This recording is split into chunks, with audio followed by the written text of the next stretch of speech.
eu convidei uma pessoa, um amigo, né, professor, um especialista na área da psicomotricidade, é uma pessoa que eu acompanho já o trabalho dele já há algum tempo, tenho uma admiração muito grande pelo trabalho dele. Eu vou passar agora a palavra para o professor Lino. Lino, seja bem-vindo, um prazer ter você aqui conosco, tá? E fique à vontade.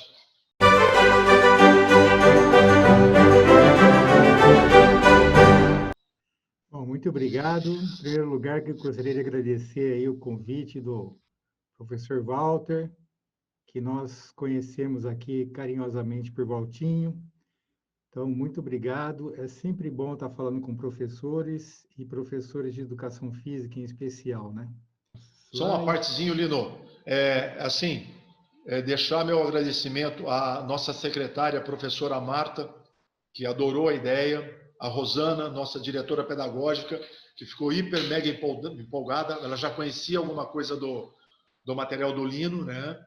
E que foi uma coisa que tá mexendo com todo mundo aqui. Então, agradecer a Rosana e a professora Marta pela oportunidade do convite ao Lino, tá ok? Valeu, Elino. Continua aí. Muito obrigado. Bom, então nós vamos fazer aqui um bate-papo, né? Um papo psicomotor. E qual seria o objetivo desse nosso bate-papo aqui? Provocar uma reflexão. Então, lógico, não vai dar, mesmo pelo tempo que a gente tem, de ficar explicando muitas coisas. Então, vou colocar coisas mais pontuais e mais como estímulo à reflexão. Meio que uma provocação mesmo. Talvez a gente toque em pontos aqui importantes que façam com que a gente pense.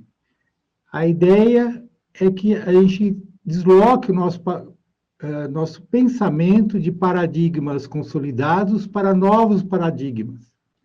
Como se nós saíssemos aí um pouquinho do nosso dia a dia, daquela atmosfera que a gente está acostumado e olhasse um pouquinho de longe, de cima, e desse uma olhada e uma reavaliada do nosso trabalho enquanto profissional de educação física, enquanto professor de educação física escolar. E qual o objetivo disso? Aprimoramento da prática profissional.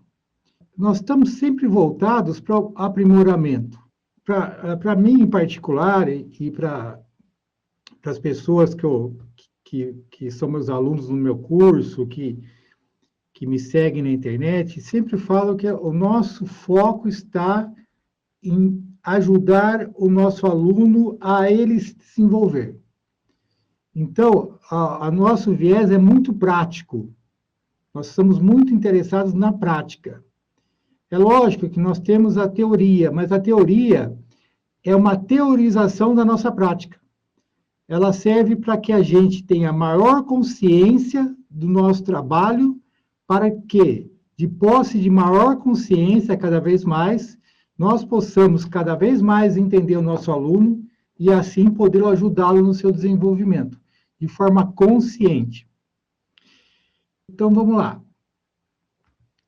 Aqui, eu imagino o seguinte, eu tendo uma visão, olhando assim, eu vejo que o professor da escola, e agora nós vamos começar a falar de ensino formal, o professor da escola e o professor de educação física em particular, se vê numa situação muito complexa.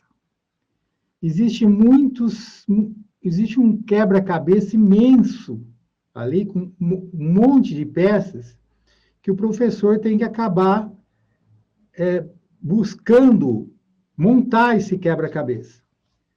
Então, são muitas perspectivas, muitas variáveis, muitas coisas. Nós falamos aqui, agora, já de uma série de coisas, né? O professor Marcos trouxe até a questão do bullying. Então, é um contexto. Se a gente for fatiar isso e olhar cada hora de um ângulo, nós vamos ver uma coisa muito complexa. Então, para sair desse momento, montar isso aí, chegar no quebra-cabeça montado, a gente tem um caminho aí que nós poderíamos dizer que o professor se vê de antemão diante de um quebra-cabeça muito complexo. No sistema educacional, formal em especial, nós temos muitas peças. Eu vou citar algumas aqui para a gente entender o que eu estou querendo dizer com isso. Começamos com a visão de mundo. Então, todos nós temos uma visão de mundo. Isso aqui é importantíssimo, porque a partir da visão de mundo que a gente tem, a nossa atuação vai ser de um jeito ou de outro. Em ciência, nós falamos em dois paradigmas principais, vamos chamar assim até o momento, que é o paradigma mecanicista e o paradigma sistêmico. Temos também um paradigma holográfico, que eu gosto muito.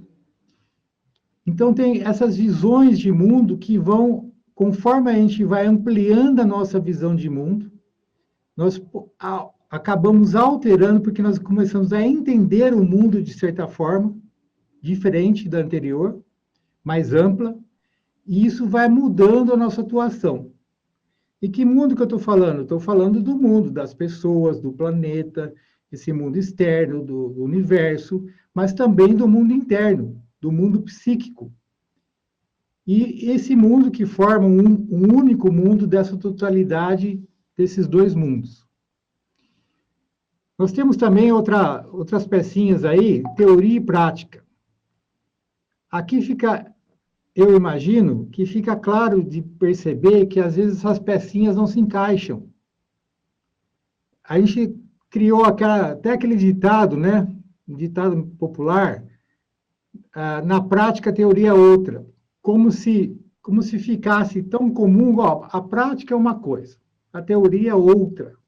E elas não se encaixam. Não deve ser assim. Nós pensamos que não deve ser assim. A teoria tem que ser a teorização da prática. Nós temos também uma outra peça de quebra-cabeça aí, que é o ensino-aprendizagem da sala de aula e o da quadra. Então, nós criamos essa dicotomia, nós culturalmente criamos essa dicotomia, que existe o professor de sala e o professor da quadra. Existe o professor pedagogo, que trabalha na sala, que é uma coisa, e tem o professor de educação física, que trabalha na quadra, que é outra coisa. São duas coisas separadas, né? E muitas vezes a gente não vê a relação entre uma coisa e outra, né? Então, historicamente, a gente vem tentando aí achar nexos e explicar esses nexos para poder justificar a atuação da educação física na escola. É lógico que isso aqui, eu estou fazendo essas provocações para a gente começar a refletir, e eu gostaria muito de ouvir as perguntas de vocês, as colocações. São todos professores já com grande experiência, então nós estamos aqui numa roda de conversa onde nós estamos todos no mesmo nível. E eu estou fazendo papel agora aqui de estimulador, de provocação. Mas eu gostaria que vocês anotassem, e, enquanto eu falo, para a gente poder estar conversando alguma coisa depois. Outras peças aqui que a gente tem são os planos políticos pedagógicos. Então, nós temos plano político pedagógico federal, estadual, municipal. Nós temos o plano de curso. Nós temos os nossos planos de aula. Então, muitas vezes, também fica muito confuso isso. Como alinhar todas essas informações? Olha só, nós já temos só um pouquinho, algumas peças desse quebra-cabeça que eu coloquei aqui, a gente já tem muita coisa para pensar. Visão de mundo, teoria, prática, ensino da sala, ensino da quadra.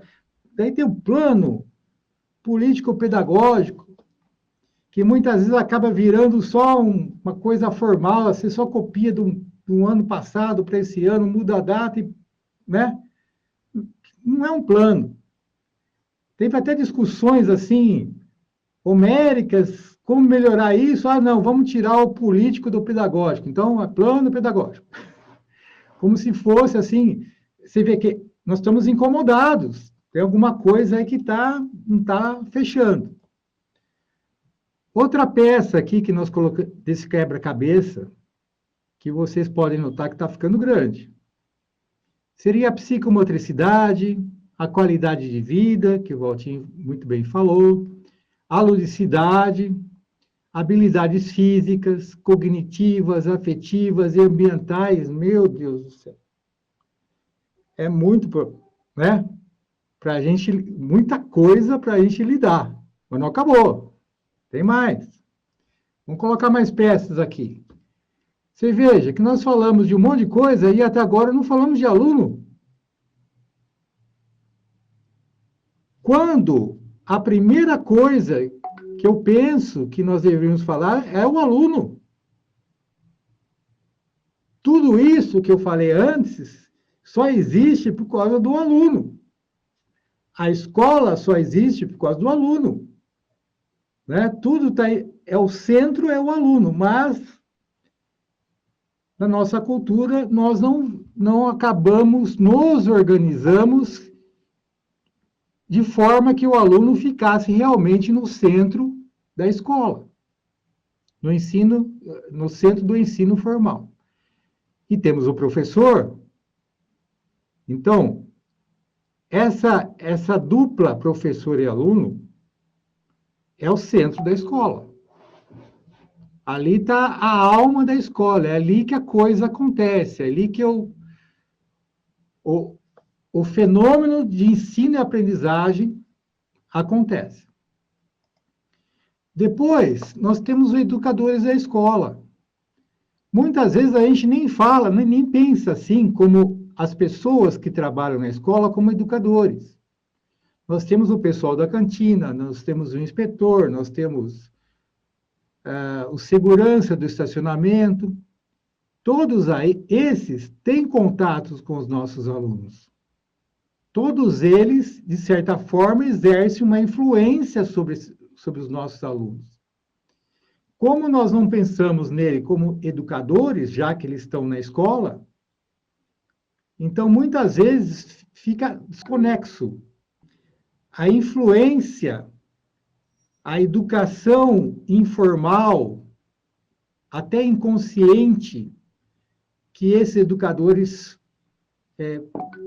fazem nos alunos e que não está em sinergia com o processo do professor. Também daí não encaixa. Temos as famílias. Quanta coisa aqui a gente tem que criar esses nexos para fazer o nosso trabalho.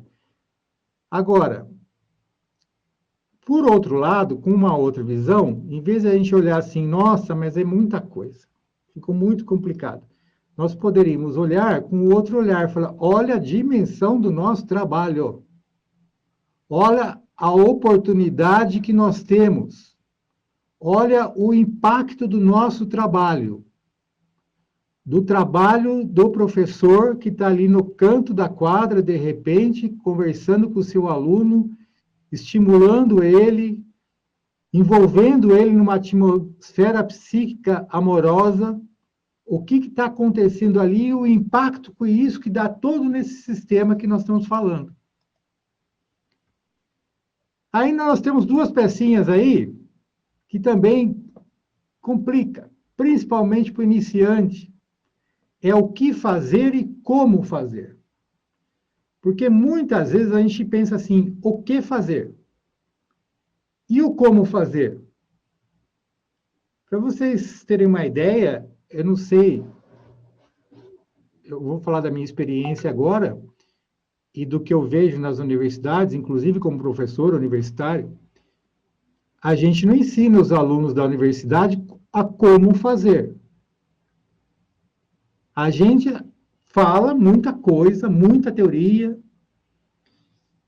Nós temos as aulas práticas, nós temos ali, nós captamos o como fazer. E nós vamos juntar com a formação nossa, porque todos nós somos educados, e somos educadores de alguma forma, então o como fazer é uma coisa que vem da cultura. Você chega na escola, como que a escola faz? A escola faz desse jeito, eu faço igual.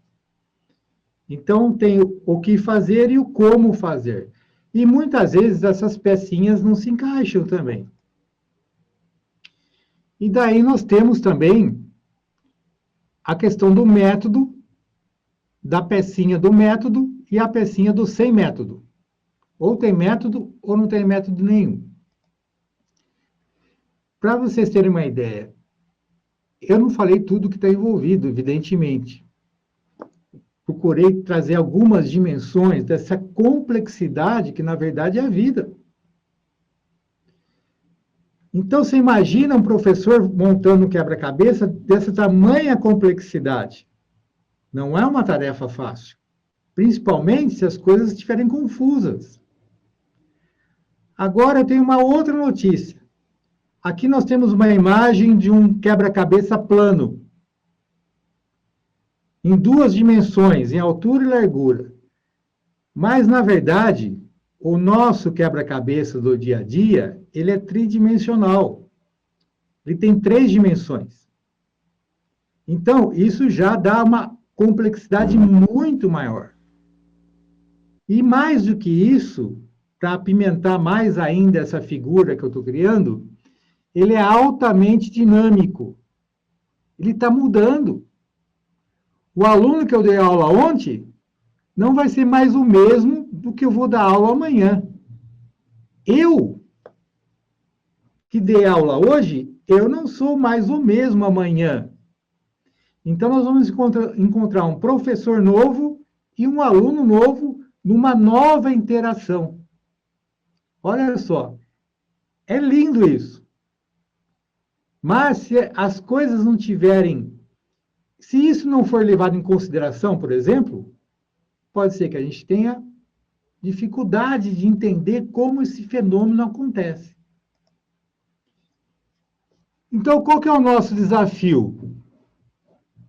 E aqui que eu estou pedindo ajuda para vocês. Desafiando vocês de certa forma. Como montar esse quebra-cabeça? Então, nós temos aqui um monte de pecinhas. Vamos imaginar que a gente abriu um saquinho assim, que 2.000 peças, 10.000 peças, e jogamos tudo em cima da mesa. Então, nós temos todas as pecinhas jogadas aqui. Aí nós vamos ter que montar. E vamos ter que chegar no quebra-cabeça montado. Então, eu vou fazer uma metáfora, uma analogia aqui, ó, que o nosso sistema atual seja alguma coisa assim, ou talvez um pouco montado, um pouco desmontado. E nós vamos chegar lá, como que nós vamos chegar lá? Então, nós temos um sistema atual e nós temos uma utopia. Então, a gente imaginar como seria esse sistema educacional ideal. Nós vamos imaginar isso está na nossa imaginação. Daí nós vamos ver onde nós estamos hoje e o que nós precisamos fazer para chegar naquele ponto. Sair do ponto A, que é o hoje, para chegar no ponto B, que é essa utopia, essa ideia de um sistema educacional ideal. De outra forma, nós poderíamos dizer o quê? Vamos idealizar o sistema ideal de educação, que seria o quebra-cabeça final, montado, encaixado, um sistema. Nós vamos pensar no desafio, a gente pensar no quebra-cabeça montado, num sistema, com as peças encaixadas. Como seria isso? Que a gente chamou de utopia. E depois vamos fazer um exercício de caminhar do ponto A, que é o ponto caótico, né, do quebra-cabeça desmontado, é essa parte aqui de todas as peças desmontadas, montoado de peças, em direção ao ponto B, que é a nossa utopia. Então, veja só, vamos tentar aqui unir as 2 primeiras peças, que seria a educação física e a psicomotricidade. essa aqui é a mais fácil. Mais fácil de a gente unir, embora esteja, na prática, muito desunida. E olha, fazendo um parênteses, eu desejo que a gente tenha, assim, lapsos de consciência, pelo menos lapsos de consciência, do tesouro que nós, professores de educação física, temos nas mãos. Vamos lá. Então, qual seria uma definição? O que é educação física? Então, aqui, ó, quando se fala em educação física, referimos-nos a um extenso campo de ações. O interesse básico é o movimento humano. Mais especificamente, a educação física se preocupa com o relacionamento entre o movimento humano e outras áreas da educação, isto é, o desenvolvimento físico com o mental, social e emocional, na medida em que eles vão se desenvolvendo. Então, aqui, ó, qual que é a grande sacada, qual que é o objeto de estudo da educação física? É o movimento humano. Então, a gente olhar dessa forma, não é o esporte, não é ser professor de academia, não é ser professor de escola, é o movimento humano. Olha só que fantástico. Nós somos estudiosos, cientistas do movimento humano. Quem que deu essa definição aqui? Foi o professor Valdir Barbante. E olha só, qual a definição que nós temos de psicomotricidade? É um campo de estudo, pesquisa, observação, essa observação fui eu que coloquei aqui, e intervenção do movimento corporal, como mediador entre o mundo interno e externo do ser humano. Então, de certa forma, o professor Barbante falou mais ou menos a mesma coisa, só com outras palavras. Então, unir essas duas peças, se a gente focar no corpo em movimento, e ver esse corpo como mediador entre o mundo externo, esse que está fora da gente, com o mundo interno, com o mundo interno não só do nosso corpo físico, mas da nossa psique e de nosso centro, o indivíduo como um todo, então nós temos o movimento corporal como mediador entre esses dois mundos. Então, aqui, o psicomotricista é um terapeuta. Agora, me diga aqui quem não se viu numa função, num papel de terapeuta com o seu aluno, pelo menos alguma vez. Né? Só que a gente não sabe disso, não foi organizado dessa forma, então fica meio confuso. Então, unindo essas duas peças, é unir, tendo foco no movimento corporal. Então, a gente está começando a fazer o exercício de começar a querer unir aquelas peças que estavam separadas. Outra peça aqui, professor de educação física, que é o professor da quadra. Horrível isso, né? Mas estou falando aqui porque é uma coisa cultural. E o professor pedagogo, que é o professor da sala. Olha, os dois são professores, nós somos professores da mesma escola. Mais do que isso, do mesmo aluno. Então, quais são as diferenças aqui culturais que a gente vê aqui? O professor de educação física tem foco na vivência do movimento corporal. Que isso aqui é uma maravilha. Hein? Então, ele é olhado assim como o professor de aula prática. Muito que tem aqui é a minha visão. Então, vocês, por favor, falam, não vejo bem assim, sei lá, está aqui para gerar estímulos para reflexão. E o professor pedagogo está com foco no ensino teórico, são as aulas expositivas, que o aluno fica sentadinho lá e o professor fica na lousa, falando. Quais são as similitudes? O que é similar entre um e o outro? os dois trabalham com movimento corporal. Você não vê nenhum aluno na sala de aula, por mais limitado que ele esteja lá, pelas carteiras, pelo espaço físico, pela imposição de não sair do lugar, ele vai fazer movimento corporal. Ele escreve com as mãos, ele vai ter uma série de movimentos ali, de fala, enfim, tem uma série, não existe um trabalho de um professor de sala, nem da educação especial, porque por mais limitado que uma pessoa esteja, sempre algum movimento ela faz. Diferenças na perspectiva do movimento corporal, porque você veja, aqui nós unimos o professor de sala com o professor da quadra alguma coisa em comum. Os dois trabalham com movimento corporal. Qual que é a diferença? O espaço físico. O espaço físico da sala de aula é mais limitado, então não dá para você sair correndo ali. Então, os movimentos ali ficam até limitados pelo próprio espaço físico.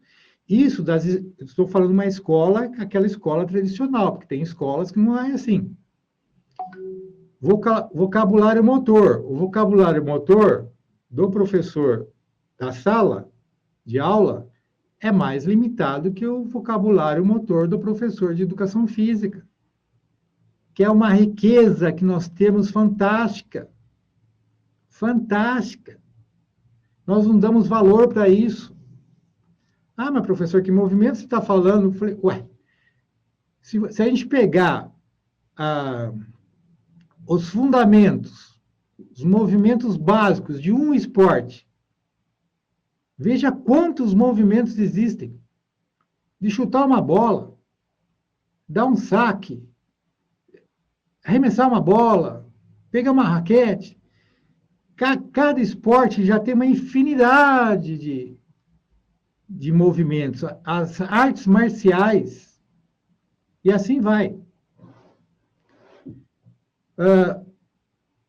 Qual que é a diferença ali? Ali nós temos objetivos específicos diferentes, né? O professor de sala de aula, ele vai lá, por exemplo, trabalhar com a matemática, com o português, com as ciências, com a geografia, e o professor de educação física vai trabalhar com outras faculdades psíquicas, mas também que tem uma relação íntima com todas essas disciplinas, né? Unindo as peças, professores, educadores da escola. Objetivos dos professores de educação física e professores pedagogos na escola.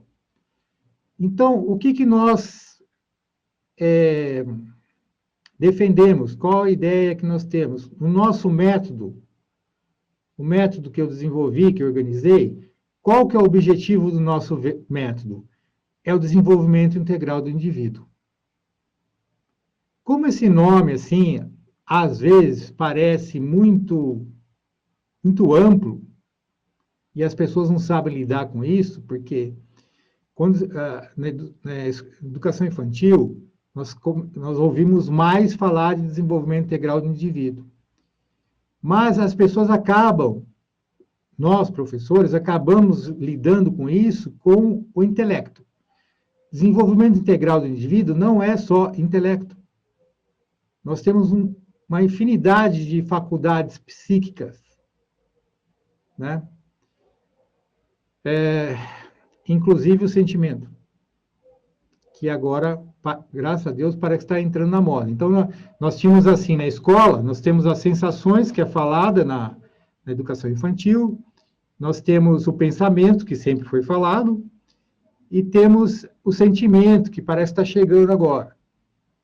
Nós temos intuição, nós temos criatividade, nós temos uma série, infinitas aí, se a gente for ver, porque nós estamos falando de psique agora. Quando a gente fala de psique, nós estamos falando de uma coisa que a gente conhece pouco. Então, eu preferi chamar aqui de individuação. Na verdade, eu chamo de desenvolvimento integral do indivíduo, mas quando a gente começa a aprofundar nesse conceito, a gente chama de individuação, que é o conceito do Carl Gustav Jung, que é a nossa principal perspectiva teórica, que é o idealizador da psicologia analítica. Quando você vai ver o que é individuação, daí nós vamos vendo detalhes do que é esse desenvolvimento integral do indivíduo. E como nós, professores de educação física, psicomotricistas, trabalhamos todas essas questões. E daí nós estamos já começando a ficar alinhado com o professor de sala, porque ele também está trabalhando o desenvolvimento integral do indivíduo. Ele também está trabalhando a individuação do aluno dele, que é o mesmo do nosso, só que nós trabalhamos isso de um jeito, ele trabalha de outro, diferente. Mas os dois estão caminhando para a mesma coisa. Estão se somando, estão em sinergia. Sinergia significa cooperação. Então, o professor de sala vai trabalhar a individuação através do ensino da matemática. Ele não vai ensinar a matemática pela matemática. Ele vai ensinar a matemática porque a matemática vai ajudar o seu aluno no seu desenvolvimento integral ou na sua individuação. Assim como o português, com a matemática, com a geografia, com as ciências, etc. Então, diferenças. Quando o alinhamento das ações pedagógicas, psicopedagógicas e psicomotoras converge para o mesmo objetivo, o que nós temos? Por exemplo, o foco não está no currículo. Você imagina que a escola funciona com foco no currículo. Você nem conhece o seu aluno, você já sabe o que você vai ensinar para aquele aluno que vai aparecer. Eu acho que daqui a um tempo, isso vai se parecer um absurdo. Vai falar, lembra aquela época? Mas hoje ainda, a escola tem um currículo pré-pronto. Inclusive, a escola tem uma persona do professor pronta. A persona do aluno é aquele bonzinho, estudioso, quietinho, que não dá problema, disciplinado, que só tira nota boa. Esse aí é o... E o professor é aquele que não dá problema para a direção da escola, que ensina, que controla os seus alunos. Então, daí o professor chega lá, o professor não encaixa nesse modelo. O aluno chega lá, não encaixa no modelo do aluno. Daí as peças do quebra-cabeça não se encaixam. Então, nesse modelo aqui que nós estamos falando, o foco não está no currículo, mas no indivíduo. No indivíduo aluno. Quando eu falo indivíduo, eu estou falando que cada aluno é um indivíduo. Que tem características coletivas, culturais, coletivas, mas tem características singulares, únicas. Então, não existe um indivíduo igual ao outro. E daí, nós temos... O nosso foco não está só no indivíduo, no aluno, mas na relação professor-aluno.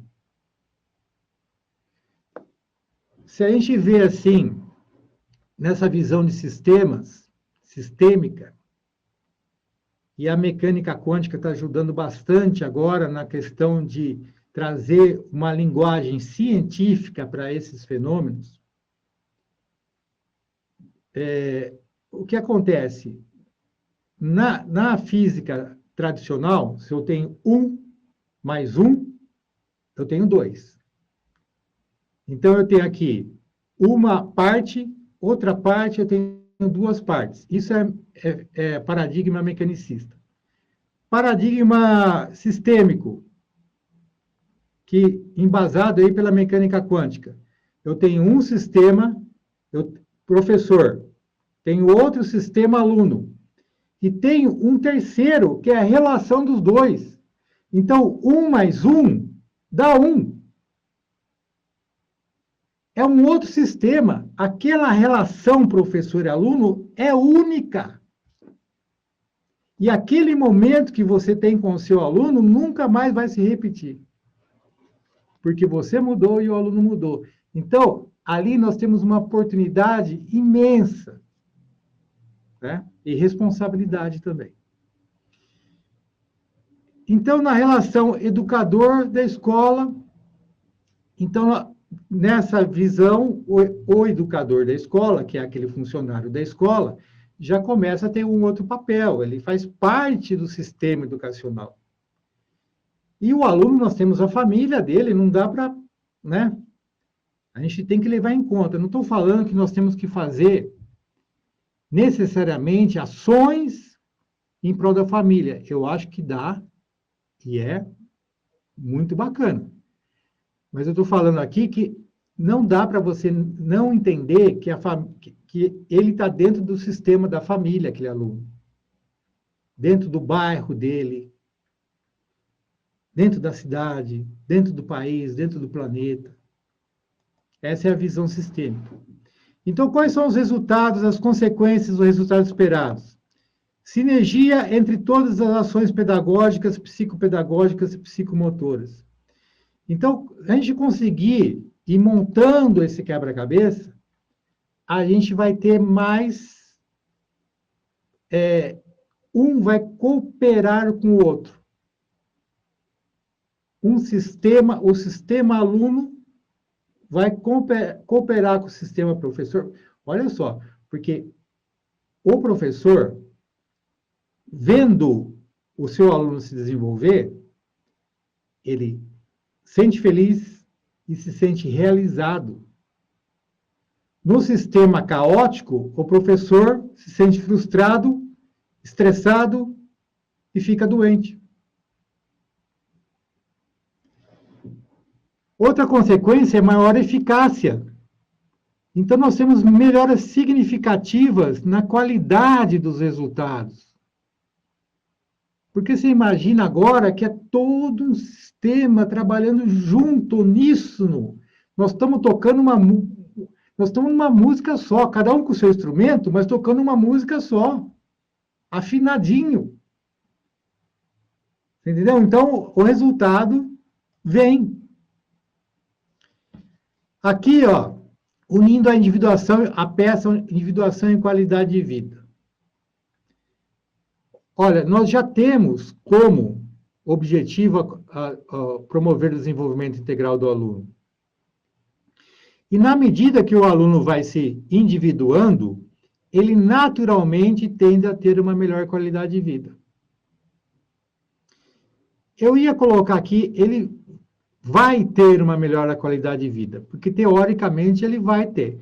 Mas eu falei, vamos devagar, vamos colocar, tende a ter uma melhor qualidade de vida. Né?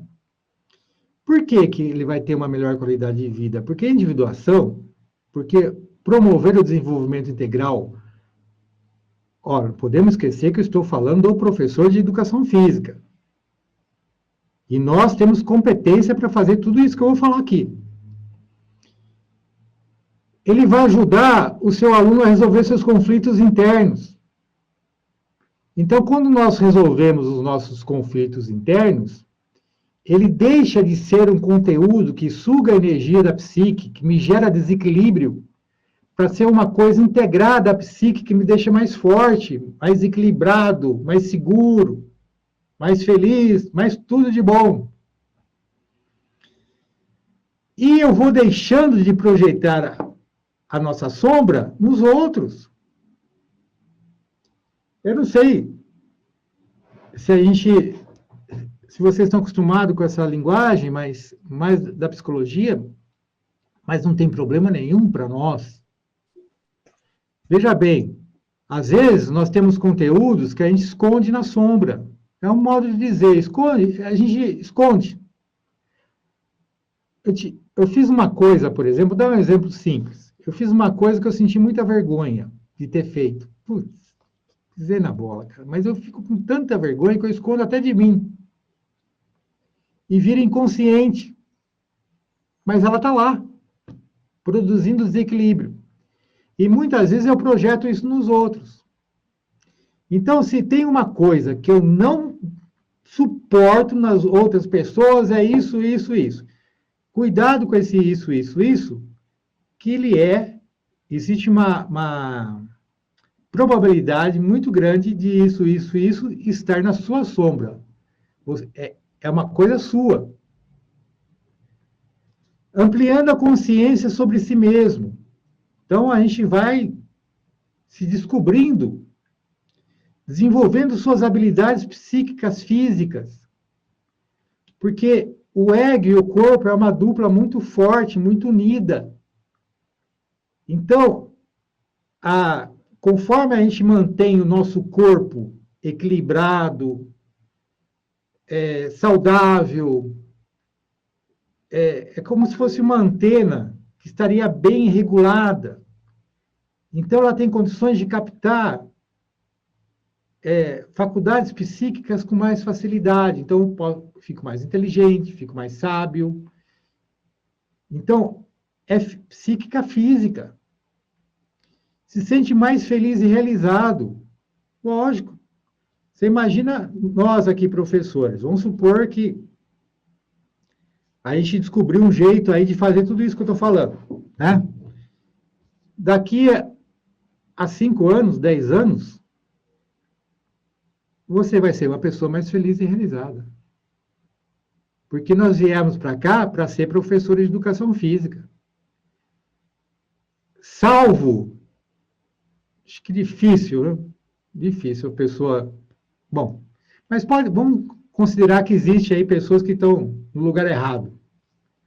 Salvo esses, nós vamos sentir muito mais feliz e realizado, porque nós vamos expressar todo o nosso potencial. E a gente percebe isso. Maior consciência do seu papel no universo. Mesma coisa. Desenvolvendo naturalmente Aí, olha, quando a pessoa vai se individuando, a qualidade de vida dela vai melhorando, porque vai acontecendo todas essas coisas, e ela vai desenvolvendo naturalmente o senso de responsabilidade pessoal, social e planetária. Os nossos alunos ficam mais disciplinados. Aqueles mais difíceis, eles ficam mais disciplinados, porque a disciplina está dentro dele. Não é imposta de fora para dentro. E adaptação, daí a gente tem mais facilidade de adaptação no mundo externo, né, no mundo social. Já estou quase terminando. Unindo as peças, o que fazer com o como fazer.